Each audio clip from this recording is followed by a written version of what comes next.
Welcome to the Hey Soul Sista podcast, where Mel Histon will guide you through life's big questions and bring you one step closer to doing this crazy journey as best you can.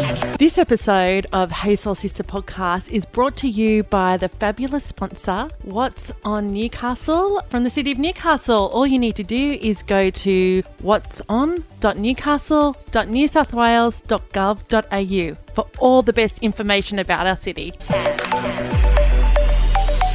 Hey Soul Sisters, I have the fabulous Meg Linton in here with me today. Hey Meg. Hello, thank you so much for having me. I'm so excited to have you because, Soul Sisters, if you're listening, I spoke at an event, a Babes Unite event it's called, a couple of weeks ago, and I was sitting in the room kind of waiting to go up and do my talk, and I was like, okay, I'm going to talk a bit about doing your inner work and why we need to do that to help us navigate our crazy life journey. And Meg was actually the speaker before me, and she blew me away because without any notes, she just spoke from the heart, spoke from her soul, and talked about the inner work that we all need to do. And so I was like, okay, we need Meg on Hey Soul Sista. We need to know more about her and the crazy, wonderful life journey she's been on and what she's doing, because Meg is a girl who's determined to change the world. She's a yogi, a writer, the creator of What's Your Language? That's right. Yes.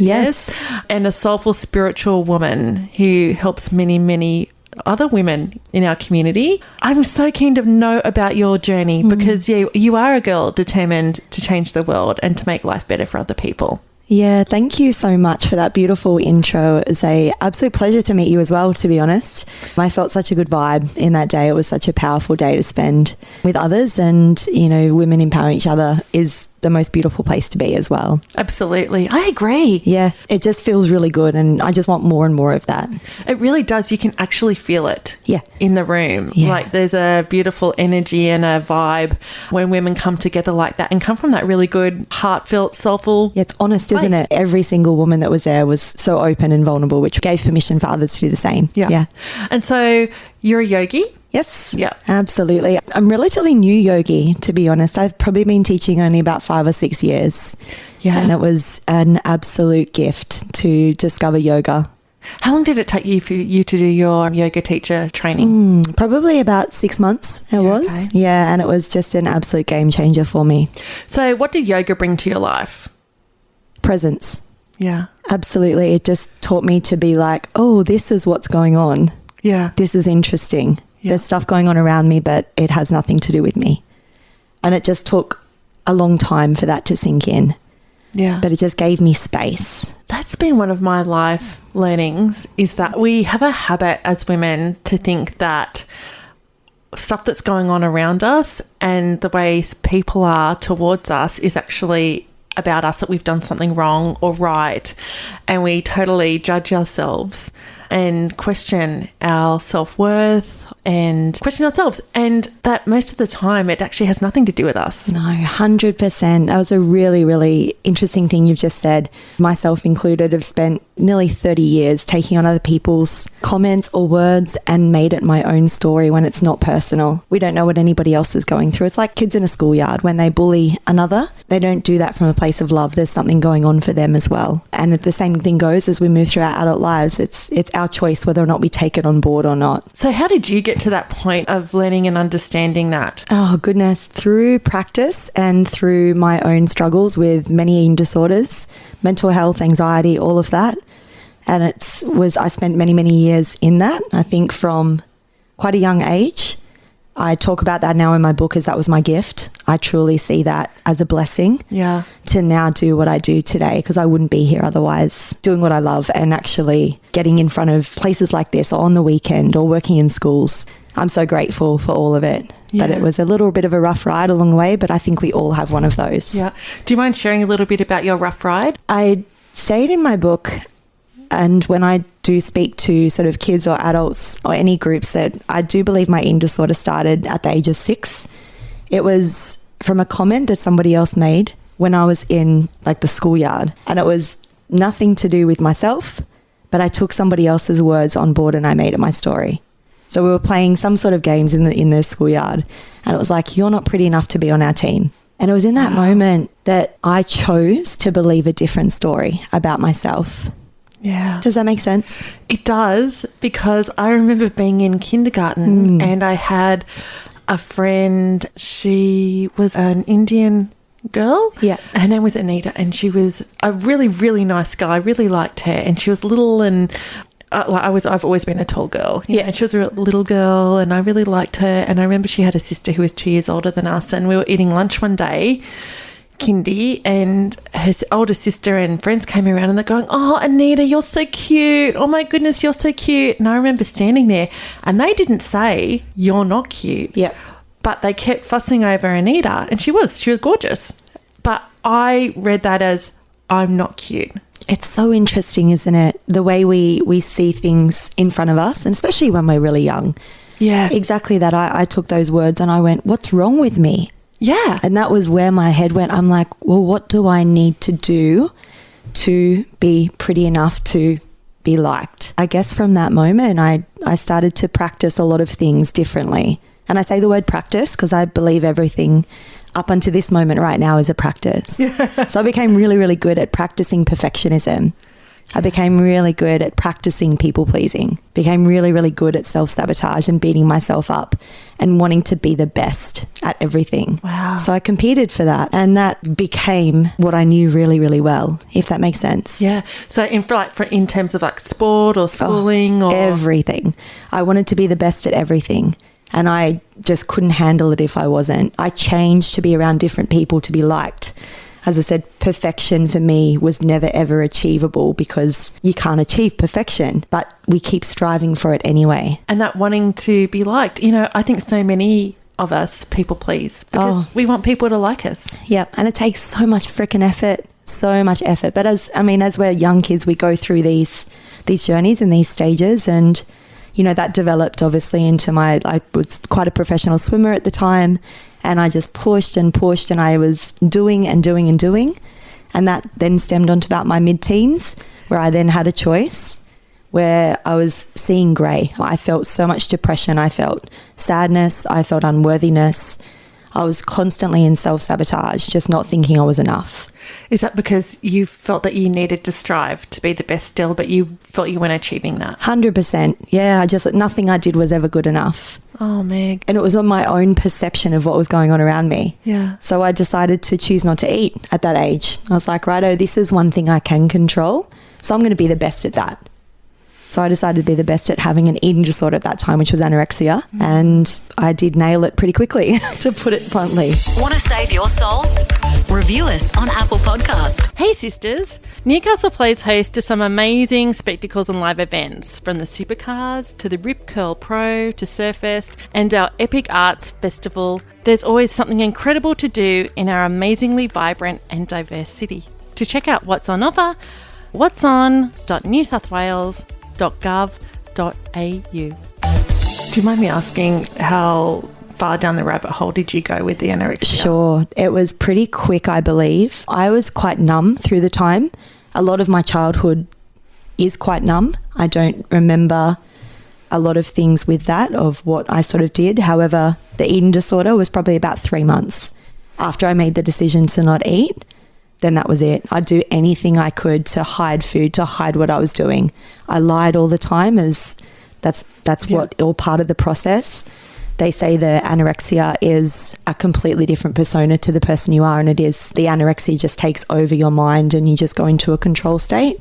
Yeah. So it was about 3 months. I got down to about 35 kilos. Wow. Yeah. How are your parents? Devastated. I don't like to say the word typical male, but my dad was just very much like, didn't know what to do, didn't have the tools to deal with it. They did the best that they could do with the tools that they had, as what we all do. I guess he kind of just worked and worked and worked and numbed or run, as what we tend to do when things are difficult. And I think mum, as what we've further interviewed on with my mum as well, she just fell into guilt. Yeah. Yeah. So it was a really tough journey for everyone around, not just myself, but every single person involved. Did you acknowledge at that time, I have an eating disorder? You were like, hang on, I'm just doing this. Such an interesting question. Yeah. No, at the time, you know you're unwell. You know that things are not good.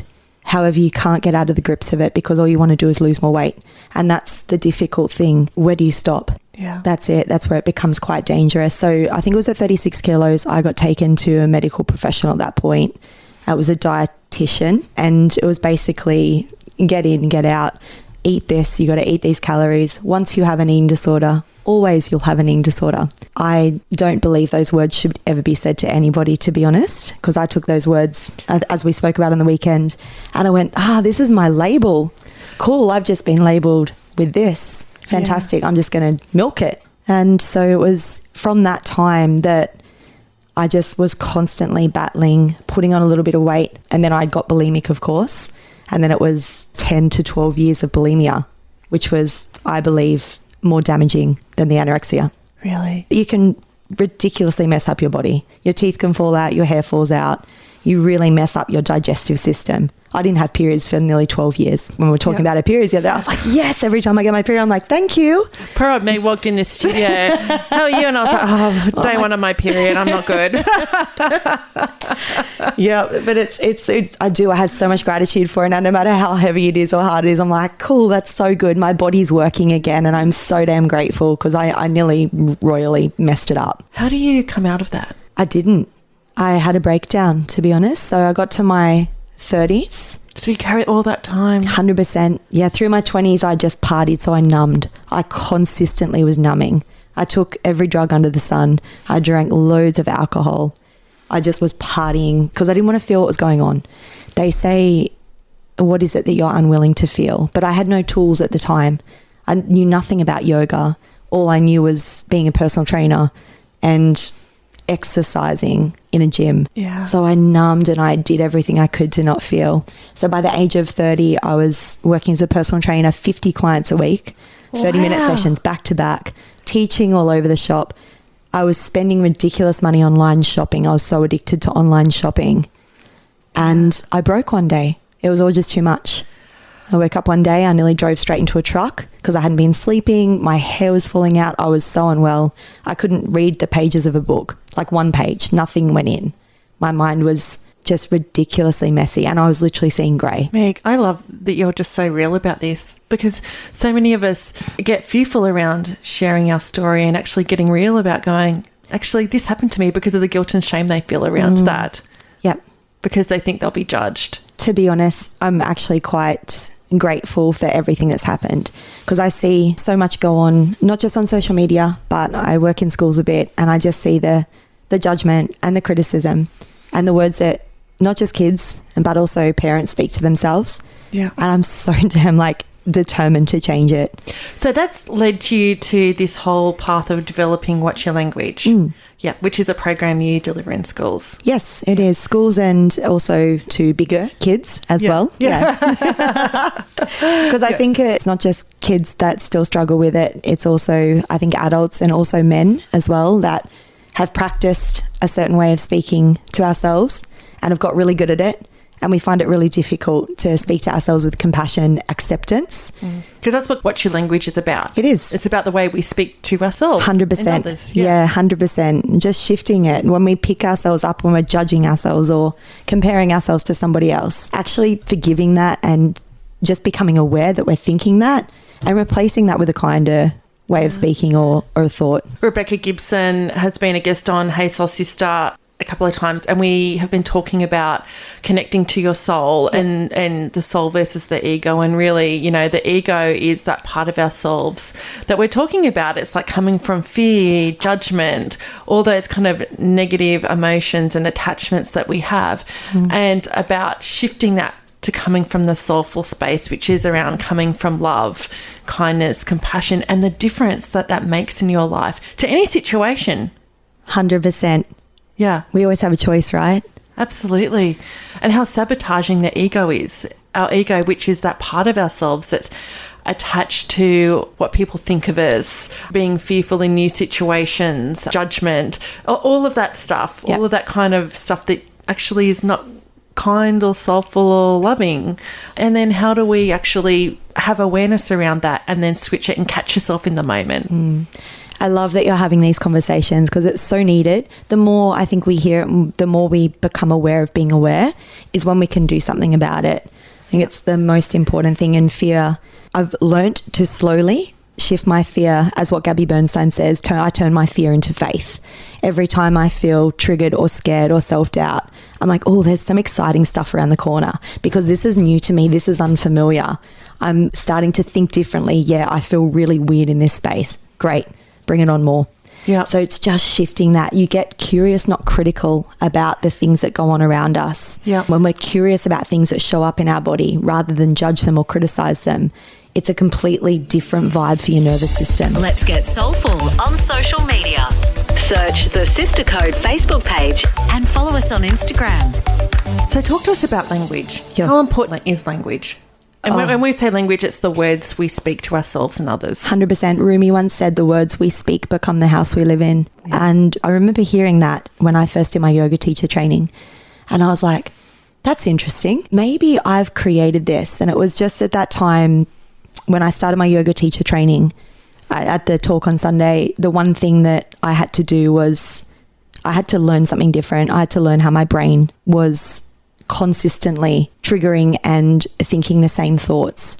So I started to study into neuroplasticity. That was a bit of a game changer for me, just recognizing how much my practice thoughts and my practice words were becoming my reality. And Dr. Joe Dispenza says in his teachings from the book, Breaking the Habit of Being Yourself, as thoughts can make us sick, and they can, is there the possibility that thoughts can make us well? Have you heard about messages from water? Oh, Dr. Emoto. Yes. Oh, this is one of my most favorite teachings. Same. I love it. I've got two of his books. Yeah. One is Messages from Powerful. Water, and the other one is actually a picture board of the water crystals that he I've got created. it. Yeah, I've got the pictures on my phone, on my Instagram. Just the best teachings ever. So I first heard of him years ago when I watched the documentary What the Bleep Do We Know, which is an awesome documentary. Agree. And there's a part in that doco where they talk about these experiments that this Japanese scientist, is he a scientist? He was, yep. Was doing. So he was getting water and putting them into little bottles, and on the bottles he would put like a label with a word on there. So it might be love, it might be hate, it might be thank you, it might be kindness, it might be evil, it might be all these different positive and negative words. And then he would do that overnight and then freeze the water crystals from those vials and then look through them through a special microscope. That he had back in the 1980s, yep. Yeah. And it's fascinating. If you Google, you need to Google this because you need to see the crystals. So the water crystals that were from the bottles that had positive messages like love, kindness, compassion were the most beautiful patterns. They're like snowflakes, weren't they? Beautiful snowflakes. But interestingly, the water crystals from the bottles of water that had negative words on the labels like hate or I hate you or devil or evil or whatever that was, they were ugly. They were had no structure. No structure. They were malformed. Yeah. Yeah. It's such a powerful experiment. Yes. And so the whole premise is if your thoughts can do that to water and your body. What is our body? Yeah. Our body's 70% water. Yeah. What can your thoughts do to your life and your body? Yeah. It's so powerful. It's a really good one. You can even do it with rice if you've got kids. Honestly, look into that. It really puts it in perspective as just how powerful our thoughts and our words can be as per what goes on around us, what we see, our physical bodies, everything. So that's what you teach now? Yeah, it's just keeping it simple. That's I think what this Be Here method is. In my book, I've always come back to a bit of an affirmation. And this affirmation is just about being present. And it's something along the lines of, I see you, body. So actually going, okay, what is happening right now in my physical body? Because we all have a body and is the first thing that we're going to see when things are triggering us in our environment. Yeah. So I see you, body. I feel you, emotion. So I feel you, anxiety, or I feel you, self-doubt, or I feel you, worry. Does that make sense? Yes. So just paying attention, okay, I'm experienced, I see this, I feel this, and then actually asking what is it that our heart needs? Yeah. Okay, how can I give my heart compassion? What do I need to do for myself to soften? Because when we soften, compassion and gratitude and appreciation are the highest vibration we can have. That energy softens down our nervous system and it sends us into our ventral vagal nervous system where we can breathe, we can make a good choice, and we're present. From that, it's just about empowering ourselves with knowledge to make a choice to respond, not to react. Yeah. So when we respond, we're present. When we're in reactivity, we're on autopilot. And the last one is to shift our energy. So from that place of response, we can shift our energy, not just to change our energy, but you can shift the energy in a room. Yeah. Just by being present and making a better choice. And I think the key is awareness, which is why I do Hey Soul Sister. It's why I've got you here, because we all need to develop our own self-awareness. And I certainly know in my 20s, and I would say for a good portion of my 30s, you kind of stumble around through life, kind of, not really stopping that, right? Yeah. Still and not stopping and reflecting about, okay, what's going on for me? How am I reacting to things? How are things affecting me if I am with somebody and they say something and it upsets me or triggers me? Yeah. Or how does that affect my mood? How am I showing up? I know when I had the breast cancer, that was one of my big breakthroughs, and having the time to reflect and thinking about how do I show up in the world, and when I get through this chemotherapy, but you also how do I want to be space, yeah, to there, which has given you that opportunity to pause and reflect. Yeah, that was a big thing for me. Exactly, I remember lying on the floor of my room, feeling like death, but going, when I get through this, how do I want to be different? I don't want to come out of this the same person. I want to come out happier, more peaceful. I want more love and good relationships and all of that great stuff in my life. And you're right, I had the space then, unfortunately, going through breast cancer treatment to reflect on that. Yeah. A lot of the times we can be in a world where it's just so busy. And if things are consistently busy for us, then we are practicing being busy. We don't have enough space for mindfulness or awareness to drop in. So we can't actually make a good choice. Daniel Siegel, in his book Mindsight, talks on the hand model of the brain and what actually happens in our prefrontal cortex. This area of our prefrontal cortex is what keeps us present.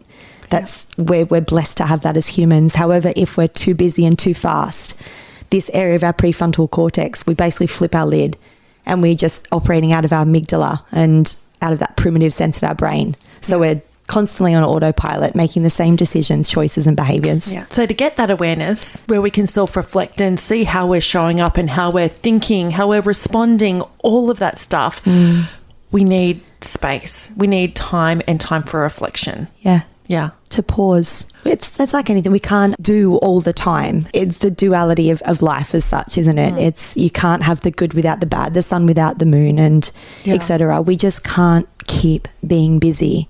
We'll break, like what I did. I literally hit a wall and that forced me to stop. Yeah. And that was it. It sent me to Bali, where I paused and I went, what do I need to do here to change it? I cannot keep living that same way, making these same choices, because that's not where I want to be in 10 years.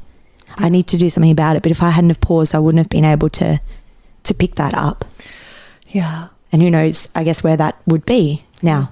Yeah. Yeah. And so now you're out serving the world. You were out there changing the world. I still look at this and I'm like, holy shit, how did I get here? I do pinch myself nearly every morning to go, wow, this is what I do. And it really does blow my mind sometimes. And I do not take it for granted. To do what I love is just amazing. Want to fill your soul with more? Go to thesistercode.com. So what have you learned on your crazy life journey about yourself? I'm still learning so much, Melissa. So this book writing process has been the hugest journey, but in such a great way. Isn't the creative process, that is a journey in itself? When you do anything creative, it's like, because you picture how you think something's going to be, but then actually when you go through the road to get to that, you're like, damn, I need... It has taught me to surrender. I don't know if I shared this on Sunday. My nan passed away in December last year, and it's taught me to not hold on to anything at all, to not look back on a situation into the should've, could'ves or would'ves, and to trust the process 100%, and to not hold blame, shame or guilt, because it doesn't serve us at all. Yeah. It takes up space in our bodies. When my nan passed, she was holding on to lots of things and it came out physically, it came out on the walls as, help me, I've been a bad person, I can't forgive myself. The morphine jumped out of her arm. She was holding on to so much tension. And she is my biggest teacher for so many reasons, to not hold on to the things where we've judged ourselves or we've blamed ourselves or we think we've been a bad person, because we all mess it up and it's not worth it. We have this moment to just do the best we can right now and show up for our higher self, whatever that is in this moment, however messy, however imperfect, just show up as you are, meet yourself where you're at. Yeah. And she just has taught me to surrender, and the same with writing the book, to surrender what is, to take the lessons as they come every day, to do this, like trust the process 100%. And so what's next for you on your life journey? I'm a yoga teacher. You should. Everyone's like, what have you got next? I'm like, I don't know. I love it. You're like, I'm just in the present. I'm just living now. I They love always that. ask me to listen, and I'm like, I don't know. There's a schedule over there. Go check. Yeah. For me, getting this book out, 100%. As I said, it's 1 to 2 chapters away. I've got a program that I'm launching in schools now. Yeah. I have a 6-week program that starts on the 28th of May, which is an online group. But I want to travel Australia first, hopefully overseas soon. But I really want to bring this teachings of the Be Here method out to as many people, not just women, but also kids as possible. My friend, you're amazing. So are you. I'm actually really glad I met you. Oh, back at you. Yeah. So grateful. I know it's really wonderful kind of, going into something like that, an event with lots of women who, I walked in, I'm like, I don't know if I know anybody here. I have no idea. But to come in and then I see you a shining light on stage and hear you talking about your journey and what you've learnt and wisdoms for other women. And I go, I love that. That's beautiful. I learned so much from everybody else there as well. I think at the end of the day, it doesn't matter what anybody else thinks of us. I think we can hold so much that. And I spent way too many years worrying about what other people think. And I think when we speak from our heart and our truth, we're exactly where we need to be. Oh, thank you so much, Soul Sister. Thank you so much for having me. I love your work, Meg. Now, how can people find out more about you and what's your language? Sure. So if you head over to my Instagram page, it's probably the easiest place. So it's watch_ya_language. Great. Thank you. Thank you so much, beautiful woman, for coming in. Bye, Soul Sisters. Thanks for listening to Hey Soul Sister with Mel Histon. What would help you on your crazy life journey? Email melissa@thesistercode.com. Today's episode of Hey Soul Sister podcast was brought to you by What's on Newcastle, the website from the city of Newcastle that gives you all the great information of the exciting things that are going on in our city. All you need to do is go to what'son.newcastle.newsouthwales.gov.au.